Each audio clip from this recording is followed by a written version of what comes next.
Welcome friends, Chennai to Delhi kitchens. இன்றைக்கி பன்னீர் fried rice செய்ய போகிறோம். அது செய்ய போகிறது பெரிய விஷயம் என்னென்னா, என் ஹஸ்பண்ட் இன்றைக்கி குக்கிங் பண்ண போகிறாரு. என் ஹஸ்பண்ட் செய்ய போகிறாரு.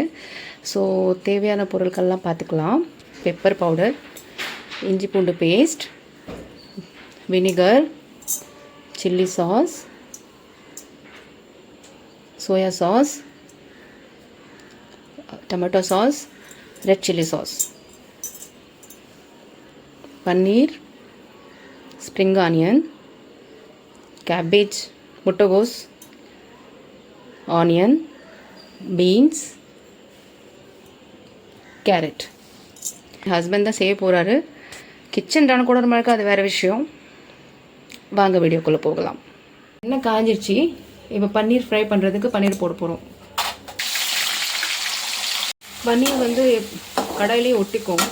ஸோ அதனால் அதை ஒட்டாமல் கொஞ்சம் பிரித்து எடுத்துக்கணும். நம்ம தான் பன்னீர் எதுக்கு ஃப்ரை பண்ணி போடுறோம் அப்படின்னா, ஃப்ரைட் ரைஸ்க்கு இந்த பன்னீரை ஃப்ரை பண்ணி போட்டால் இது ரிச் லுக் கொடுக்கும். கொஞ்சம் கிறிஸ்பியாக இருக்கும். ஃப்ரைட் ரைஸுக்கும் பன்னீருக்கும் காம்பினேஷன் நல்லாயிருக்கும். ஃப்ரை ரொம்பவும் கறிக்கிறக்கூடாது. ஓரளவுக்கு ஒரு கோல்டன் ப்ரௌன் இருந்தால் போதும். எக்ஸாக்ட். கோல்டன் ப்ரௌன் ஆயிடுச்சு. இப்போ நம்ம அதை எடுத்துடலாம். பன்னீர் வந்து பார்த்திங்கன்னா ஆயில் நல்லா இழுக்கும். ஸோ அதனால் ஒரு டிஷ்யூ பேப்பரில் சேஞ்ச் பண்ணிக்கோங்க பிளேட்டில். இன்னொரு விஷயம் என்னென்னா, இதை எடுத்துட்டு உப்பு தண்ணியில் போட்டோம் அப்படின்னா, உங்களுக்கு சாஃப்டாக வேணும் அப்படின்னா இதை எடுத்ததுமே சூடாக உப்பு தண்ணியில் போட்டுட்டிங்கன்னா பன்னீரோட கிறிஸ்பினஸ் போயிட்டு கொஞ்சம் நல்லா சாஃப்டாக இருக்கும். சில பேருக்கு அந்த சாஃப்ட்னஸ் பிடிக்கும். ஸோ எங்களுக்கு வந்து அந்த கிறிஸ்பினஸ் கொடுக்கணும்னா அந்த மெத்தட் நான் யூஸ் பண்ணுறதில்ல. இப்போ ஃப்ரைட் ரைஸ் ரெடி பண்ண போகிறோம். இப்போ எல்லாம் தெரிஞ்சுக்கங்க ஃப்ரெண்ட்ஸ், வீட்டில் வந்து ஒய்ஃபுக்காக ஹஸ்பண்ட் சமைக்கிறாரு. ஸோ என்ன ஆகும்னா, இந்த சமைக்கிறதுக்கு நான் அந்த சாப்பிட்ற ஒரு அந்த 10 நிமிஷத்துக்காக நான் 2 மணி நேரம் ஹார்ட் ஒர்க் பண்ணணும். கிச்சன் அப்போ தான் க்ளீன் ஆகும். அந்தளவுக்கு, ஏன்னா அந்தளவுக்கு பாத்திரம் சேர்ந்து போச்சு. அதனால நீங்கள் ஃப்ரெண்ட்ஸ் நீங்கள் கொஞ்சம் யோசிச்சுக்கோங்க. ஹஸ்பண்டை சமைக்க சொல்லலாமா வேண்டாமா, நான் அதை பின்னாடி வர விளைவுகளை பார்த்து யோசிச்சு சொல்லுங்கள். ஃபஸ்ட்டு ஆனியன் சேர்க்க போகிறேன். இது ஒரு 3 மெம்பர்ஸுக்கான 3 to 4 மெம்பர்ஸ் தாராளமாக சாப்பிடலாம்.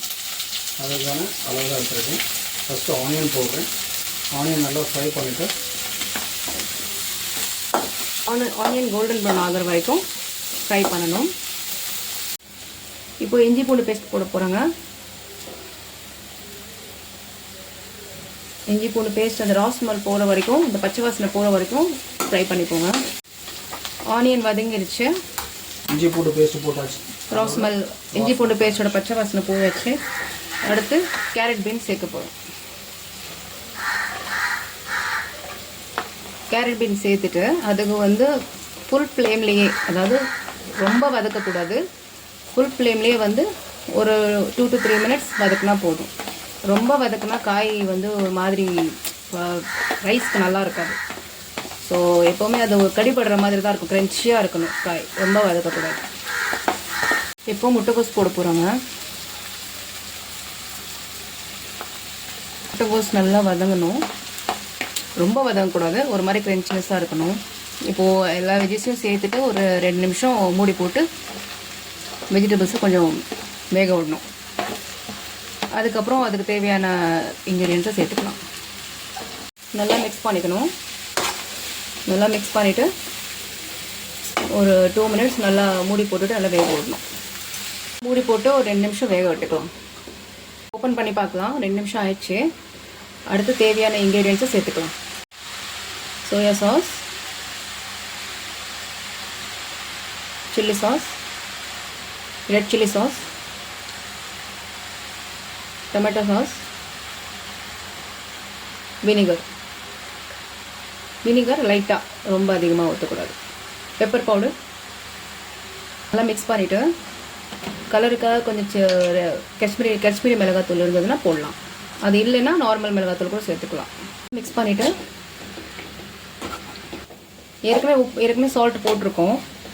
அதை பார்த்துட்டு இன்னும் கொஞ்சம் சால்ட் ஆட் பண்ணிக்கலாம். ஏன்னா சாதத்துலேயும் இருக்கும் சால்ட்டு, சாஸஸ்லேயும் சால்ட் இருக்கும். ஸோ அதனால் பார்த்து சால்ட்டு ஆட் பண்ணிக்கோங்க உங்கள் டேஸ்ட் அக்கார்டிங். நல்லா மிக்ஸ் பண்ணிக்கோங்க. இப்போது 2 நிமிஷம் மூடி போட்டு நல்லா கொஞ்சம் நேரம் ஒரு 2 மினிட்ஸ் வேக வச்சிடலாம். வேக வச்சுட்டு அதுக்கப்புறம் ரைஸ் சேர்க்கலாம். ரைஸில் இந்த மசாலாவை சேர்க்கலாம். ரைஸ் மிக்ஸ் பண்ணுறதுக்கு இன்னொரு பேன் எடுத்தாச்சு. இதுவே நாங்கள் சமைக்கிறதா இருந்தால் ஒரே பேனில் எல்லா வேலையும் முடிச்சிருவோம். பார்த்துக்கோங்க ஃப்ரெண்ட்ஸ், நான் வந்து எவ்வளோ ரணக்கொடூரமாக இருக்கும் கிச்சன் மட்டும் பார்த்துக்கோங்க. ரைஸ் பார்த்தீங்கன்னா தனியாக வெடிச்சு வச்சாச்சு. இதில் ரைஸில் வேக வைக்கும்போது நீங்கள் சால்ட் ஆட் பண்ணுறதா இருந்தால் நீங்கள் பண்ணிக்கலாம். அப்படி ஆட் பண்ணலன்னா ஆயில் கண்டிப்பாக ஆட் பண்ணணும். அப்போ தான் இந்த மாதிரி உதிரியாக வரும்.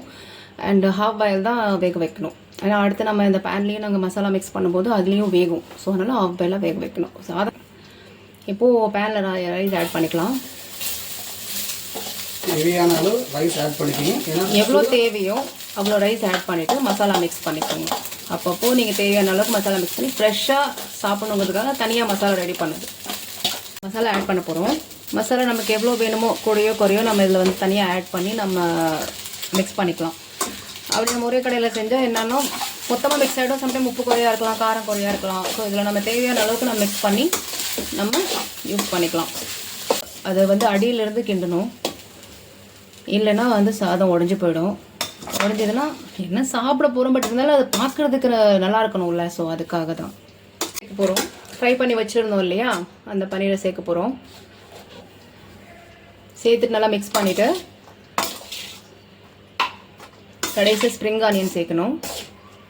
ஸ்ப்ரிங் ஆனியன் சேர்க்க போகிறோம். ஸ்ப்ரிங் ஆனியன் சேர்த்தாச்சு. சுட சுட ஃப்ரைட் ரைஸ் ரெடி ஆயிடுச்சு ஃப்ரெண்ட்ஸ். வீடியோ பிடிச்சிருந்ததுன்னா like, share and comment, subscribe பண்ண மறந்துடாதீங்க. கண்டிப்பாக பெல் பட்டனை கண்டிப்பாக கிளிக் பண்ணுங்கள்.